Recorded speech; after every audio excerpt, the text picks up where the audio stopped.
Il suffit de mettre du Vic Vaporub sur une bougie. Depuis que j'ai appris ça, je ne vais plus jamais à la pharmacie. Faites ceci et vous n'aurez plus jamais ce problème. Pour commencer notre astuce simple, nous n'aurons besoin que de 3 bougies. Mettez-les dans une casserole, puis faites fondre à feu doux. Et vous savez quoi? Je n'aurais jamais imaginé pouvoir faire ça chez moi. J'ai commencé à faire de grandes économies sur les médicaments après avoir appris cette astuce incroyable. Je suis sûre que vous allez adorer. Une fois les bougies complètement fondues, éteignez le feu. Ne jetez pas les mèches qui restent, on va les utiliser.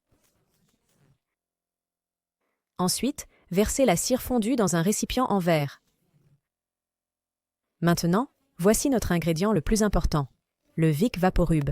Ajoutez-en une petite cuillère, puis mélangez bien le tout. Pour finir, ajoutez quelques gouttes d'huile d'eucalyptus. Puis, mélangez une dernière fois.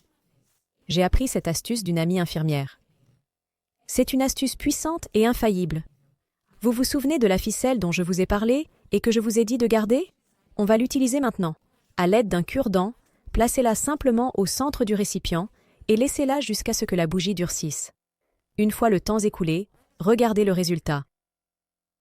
Et l'odeur est tout simplement merveilleuse. Maintenant, il suffit de couper l'excès de ficelle et d'allumer la bougie. Vous aurez alors une merveilleuse bougie aromatique et expectorante. Exactement. Elle est particulièrement efficace pour soulager les problèmes respiratoires, la toux et la congestion nasale.